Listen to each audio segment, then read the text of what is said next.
So continuing the celebration of Cooper's 50th anniversary, I'm pleased to be here today with the two people who started Cooper's, Bob and Wills. So thanks very much for being here today. I'm sure you're very happy that your name is carried on in the surf shop and it's the 50th anniversary. Yeah, it's unusual, but it was smart. You know, it was well established and they grabbed it and ran with it and kept it up. So yeah, good stuff. They don't have to re-advertise.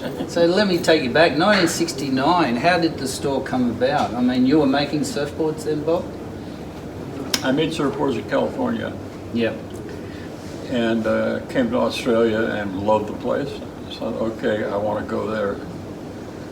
So I came here and I'm going, okay, I want to come back here and stay, and I want to get a family going, and you know, this is going to be my life. So right. I found her. And, where did you meet? In Australia or back in? We met at Alexander Headland. Is that right? Oh, there you go. I was running a restaurant with some friends, and Bob worked for Hayden Kenny, and he used to come in for dinner. Right. And he came more and more often. Yeah? Good story. There weren't that many job opportunities in Australia. You know, there was, Sydney was the big one. There was probably about 5 or 6 people down there.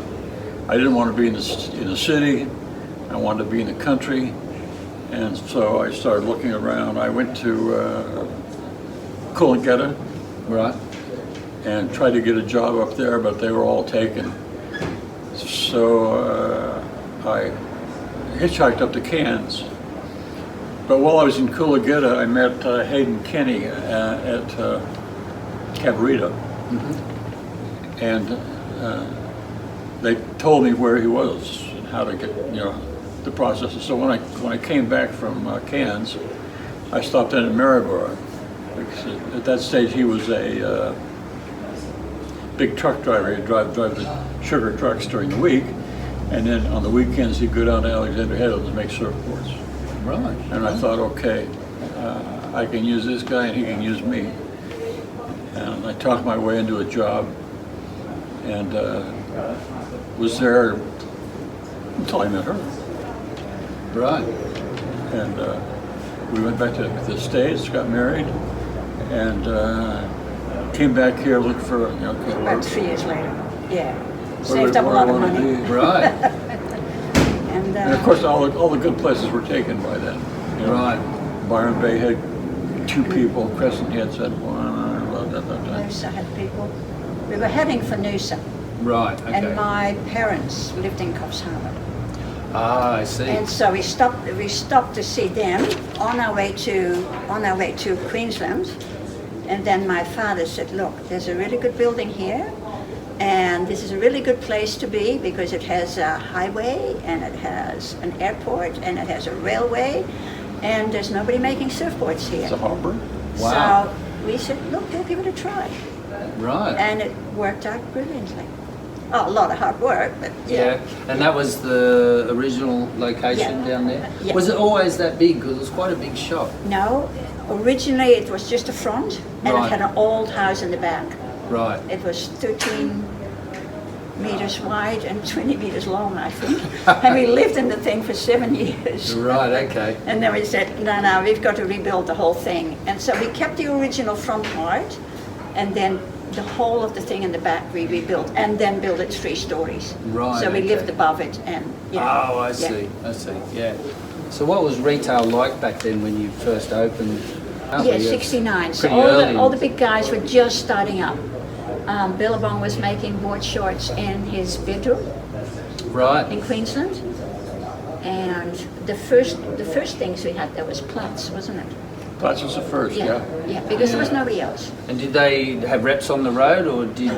No. So what did you do? How did you get After started? Platts you'd have came to- Tracker, which was the original cutter for Platts. He started his own stuff, but it never caught on. He didn't touch it. He didn't get it right.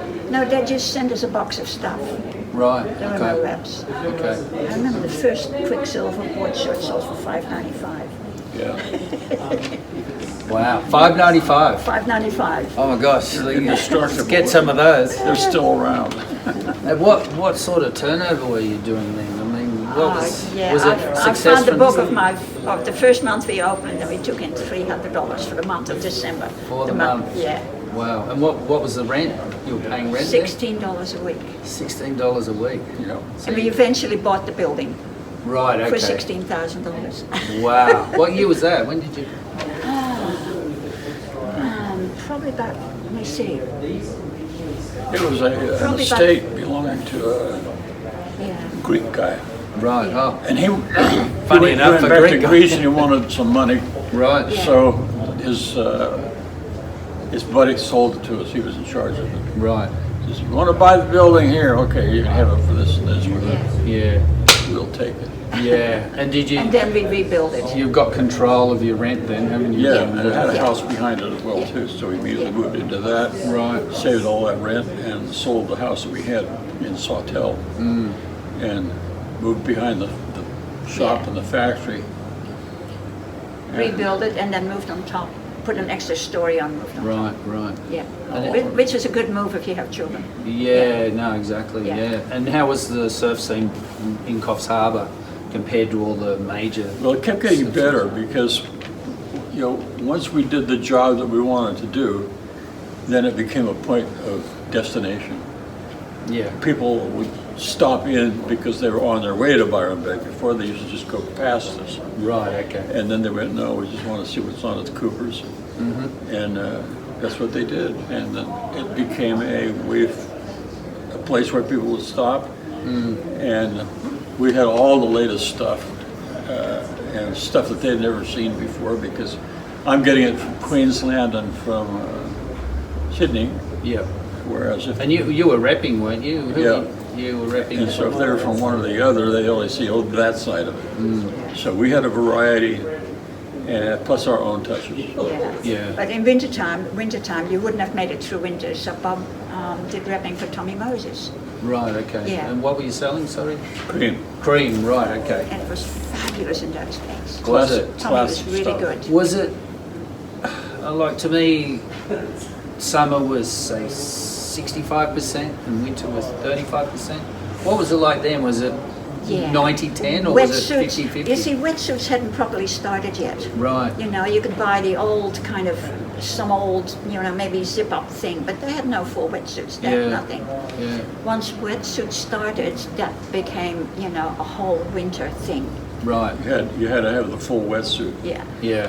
And that made a huge difference. So the kids could, you know, surf through winter. Yeah. Up to that point, it just got too cold, too miserable, you know. Yeah, right. The not so good ones just kind of went by the wayside. And it was all cash then, right? There was no cards and no Yeah. lay-bys No cards. maybe? Lay-bys, heaps All cash? of lay-bys. Heaps of lay-bys. How was the freezer? Was it all stocked up? And I went to Victoria with Cream and Rip Girl had just bought their sewing machines right. and they didn't know how to work them.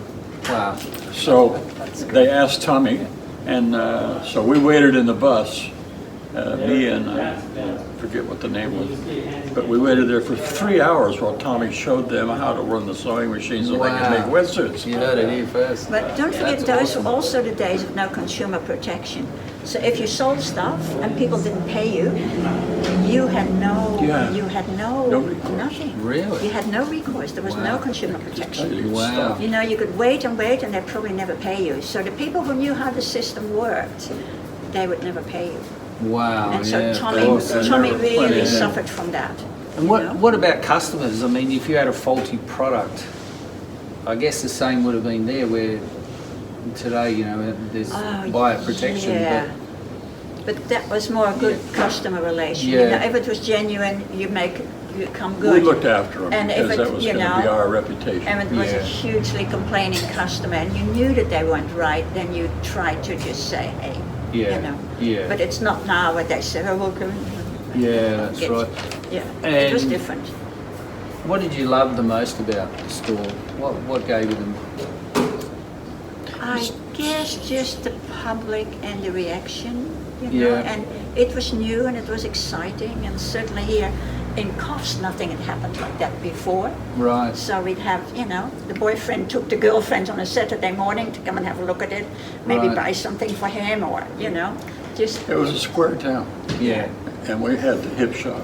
Right. And It was fun. we knew it, and everybody else knew it too, so they would all come in and, before they went anywhere else, and see what was going on at Cooper's. Yeah. Yeah. You were talking earlier about people would stop off you. How did you promote Cooper's that people outside the area found out about? What was the marketing strategy? You'd have to see the shop to realize how advanced it was, even compared to what they had in Sydney. Yeah. And Interior was eventually we became the biggest retailer of a lot of stuff outside of Sydney. Yeah. And so a lot of guys would go, okay, we're going to buy a Red Bay, but we'll stop at Cooper's and see what's going on there. Yeah. So it's So it became- probably word of mouth that you should see this store. It's It always works Yeah. there. We had a really good interior. You know, having had that California experience where they had already 10 or 20 years into the business, we saw how good they can be. Right. And so a local surfing carpenter kind of guy lined the whole roof with banana crates. Wow. Now he was up there under the roof for a It's couple of still weeks. up there. It's Still up there. Wow. And it That's just awesome. had a real nice feel about it that they hadn't seen here. Yeah. So that was kind of fun. Organic, all wood, everything was, you know, it was a great shop and a great looking shop and had an unbelievable atmosphere for wherever you'd been. Yeah. Even California guys would come in and go, oh, wow, look at this. Yeah. Yeah. Fair And enough. that's what we wanted to create, because we know that we were on a byway, and unless we had some reason for them to stop, they weren't going to stop. So we gave them the best show we could possibly do it, and it was easier because we lived there. This was going to be our living, and we owned the real estate. And- I think, can I just say, Yeah. you guys just said a lot of great advice for today's retailers as well. Yeah. I mean, you must look at shops today and think, what are they trying to do here? Are they having a go or Oh, they got whatever? I mean, that is Yeah. just They great got the big advice. designers that come in, you know, that fit the shops out and stuff like that. We didn't have any of that. We just used our instincts. You created a destination. Yeah. You Yeah. gave people a reason to come and have a look. I mean, I remember when I was at Rip Curl in the early 80s, I'd heard about your store and I couldn't wait to come and have a look because I thought, these orders are huge. What are they doing up there, you know? And sure enough, the little door at the front, and then boom, they just opened in a Yeah, it was a retail tight- paradise. Yeah, Yeah. It so got good better and job. better as you went down, and it got Yeah. wider and more involved, and Yeah, the whole thing was designed to be terribly attractive. yeah, you did the And job. it worked. You did the job. Well, I want to congratulate you on creating Cooper's Surf, and obviously it's a credit to you guys that the name is still there. It's 50-year anniversary. You know, I know Andrew talks about you highly, and he owes it to you guys. He created You know, such a the good name, and the he's story carrying it about on. Andrew and his friend, they were sitting at the pub one afternoon and they said, what do you always want to do? He said, oh, I always wanted to own Cooper's. They were grommets. And the other guy said, well, me too. And they said, let's go buy him. Wow, fantastic, awesome. Yeah, we were 55 when we built out. But, you know, our children needed to go to university. It had no university here, it had no higher education. Right. So we made that decision to make it possible for them to, Yeah. you know, to do something. And there's, you know, for me, there had to be something else. Yeah, of course. And if you enjoy, you're in Noosa now, you're enjoying it?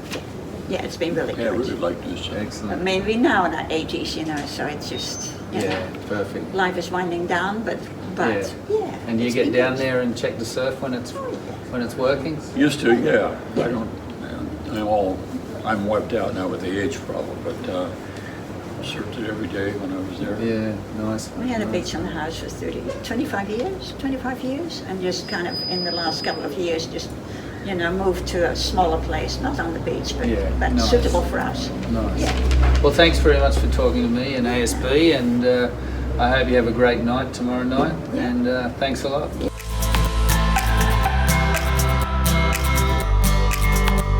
I'm here today in Coffs Harbour with my good friend Andrew Lindsay, the owner of Cooper's Surf, and he's celebrating 50 years in the surf shop. You haven't actually owned it for 50 years, but it must feel good owning a shop that old, like it's got that much history. Oh, absolutely. It's such a the Cooper's legacy's been, you know, going for 50 years, and to keep that going, and the tradition, and to grow up as a grommet in the shop, and you know, to have that you know, to be owning it now and seeing grommets coming in and hanging out the same as I did when I was a grommet. And it's definitely, very proud to be the owner for sure. Yeah, nice one. And you said to me, you know, you were sponsored when you were about 12. Did you actually, when you were in the store as a young guy, did you look and go, oh, gee, I wouldn't mind doing this one day? Or? Mate, without a doubt, you know, like I think Bob started looking after me when I was about 13, and you know, you'd hang around the shop every opportunity you got. You'd be watching the latest surf movies, and you absolutely walk around frothing on all the products and all the new boards and weddies and everything. And you absolutely dreamed. One, to be a pro surfer, or if not, two, owns open surf shop. So in many ways, absolutely living my dream. Yeah, absolutely. It's nice, I mean, because myself and a lot of our friends too were on the tour or partying on the tour and ended up in the surf shop game. We were lucky, I think, that it was as popular as it was, and we sort of got the best of it. Oh, without a doubt, you know. I've seen a lot of guys do a lot of hard years on the tour and have nothing to show for it, so, well, certainly surf retail can be challenging, generally speaking. You know, you can make $1 out of it and still have a bit of a lifestyle to go with it. Yeah, that's fair enough. Have you been reflecting on I know you've owned it 15 years now? Yeah, 15 years. Have you been reflecting on those 15 years with the 50th anniversary coming up? Oh, massively. Obviously, in the last 15 years, the whole industry's changed dramatically, you know. When we first took over, you know, the brands were so gnarly with how you advertised and what you advertised and any discounting that went on. You know, you look back those days, if I put an ad in the local paper and I had a logo attached to it with a sale word anywhere near it, you know, they all but threatened to pull the account on me, you know, whereas unfortunately when online come along, it's sort of all bets are off and it's just open slather, and it's certainly done a lot of damage to the industry and made retail in general just a lot harder. Right, okay. You've got to be a lot smarter, and you know, well and truly gone the days where you stack it high and watch it fly. Yeah, right. Okay, and that kind of what you just said then, that peaked about a year ago with the online sales, the Black Friday sales and that. Has that quietened down a little bit, or has things been sorted out? Yeah, look, I think the amount of surf brands discounting, amount of product surf brands discounting online has definitely got a lot better as the year's gone on this year. Like, it probably got as bad as it could possibly get at the back end of last year. It was horrendous. There's way too much product getting made. There's just way too much off-price product available. To the point customers are coming in looking at us as though they're idiots trying to sell anything for full price. So why would they pay full price as well? You can't blame them. So, but you know, to the brand's credit, you know, and over the years, some brands have definitely been more disciplined than others. But I think some of the brands that were probably not in control as they should have been with their brands, are starting to get a bit of control back and starting to manage their inventories levels better and getting a bit more equity back in the brand value. So. Yeah, right, okay. So I mean, expanding on that, when you started 15 years ago, the climate then in retail compared to now, what's the biggest difference? It's changed a lot on every level. When we took over in September 04, I think, you know, the last real peak everyone sort of talks about that was in retail prior to that was that summer 04, 05.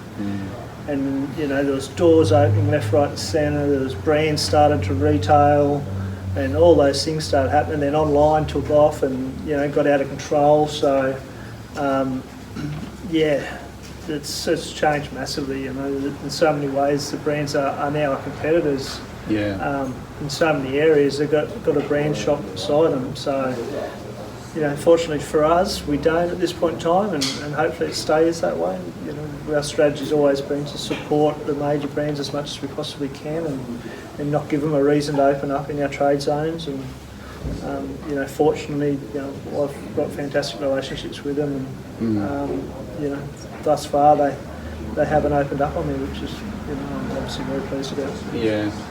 Is that something you work hard on, is your relationships with the companies? Yeah, absolutely. You know, but you know, at the end of the day, it's all a business, and you've got to be doing the right thing by the brands. You know, you've got to be giving them decent representation. You've got to be paying your bills on time, and all those. You know, you've got to be putting it in decent retail spaces. So you know, you've got to tick the boxes for them. You know, you can't give them a reason to open up. So you know, like I say, at the end of the day, it's a business for all of us. So if the numbers aren't stacking up for them, then obviously it gives them reason to look to open up, or if nothing else, open up other accounts. So always probably the main strategy all along has absolutely been, you know, make sure we support them wherever we can, and I've been very open with the brands as far as their performance goes and those sort of things, and very open to the fact that it's always been a partnership and how do we move forward together. It's not me versus you, it's like we're in this together, how do we move forward? So I've never had to have those awkward conversations, hey, we're underdone or with this or that. So okay, cool, well, let's work through it. What can we do? We're in it together. I couldn't agree with you more. I think that's it's almost number one, isn't it? Really. If you haven't got that strong relationship, how can you? You know, you've got to work together. It's you're fighting. You're selling to the same customer, really. Aren't you? Oh, 100%. Yeah. Well, Cooper's been around for 50 years. Wouldn't be here without the brands. Yeah. You know, the brands are what make it. You know, what we do in our local community creates the vibe we get in the store and all those sorts of things, and in the local community. But long and short of it, without the brands, we wouldn't be here. Yeah, for sure. So 15 years on, Andrew's talking to. Today's Andrew's talking to Andrew in 2004. What would you say to Andrew in 2004? I'd certainly like to have the knowledge back then that I've got now of the industry. I've learned a shitload over 15 years. You know, luckily always been a pretty hard worker, and managed to navigate my way through fairly well. But certainly, I know I do things a shitload better now than I did 15 years ago. And are you hard on yourself? Like, how did you manage yourself? How do you? Oh, look. Are you tough on yourself? I'm competitive in nature. Yeah. Failure is just not an option. Never has been. No matter what I do. Okay. And you know, you sort of include any of my mates. I'll say, yeah, you're a competitive prick. You know, whether we're having a game of pool or whatever it is. You know, that's just my nature. You know, competitive but fair and. You know, I've never been scared to ask the right people for help. I haven't done it all on my own. I've had business coaches. I've done a lot of different courses over the years to train and educate myself. Obviously been involved in the likes of ISRA, and that's been fantastic, learning off some of those guys that were in retail before I was. That's been a massive benefit to Coopers. You can't do it on your own. You've got to learn along the way, and continue to learn and fine tune and evolve, and that'll never stop. You know? Yeah, I think it's a good point you make too. As we said, like, you know, we were competitive surfers and we went into retail. I think everything I did wrong in surfing, I took into retail and business and corrected that way. Is that how you feel? Oh, absolutely. Buying the wrong stocks is just like taking off on closeouts, isn't it? And what was? Can you remember the biggest mistake you made in those early years? I know we don't want to bring them back up, but I do. Look, I remember the first summer, and I was frothing on all the product. I was doing the buy, and I bought all the Bright and Larry board shorts, and all the reps are going, oh, you've got to have these boring meat and potatoes. This is your meat and potatoes. I'm like, yeah, fuck that shit. Whatever. You know, I get to the end of summer and... everyone will buy what you're wearing, surely. And the sale racks were full of all my Bright board shorts. So that first summer was a pretty big learning curve, and unfortunately, with the way we indent so far ahead, it takes about 18 months, 2 years to turn the ship around and get it right. So... And that's probably the biggest thing. Any mistakes you sort of make along the way as far as your buying and that sort of thing goes.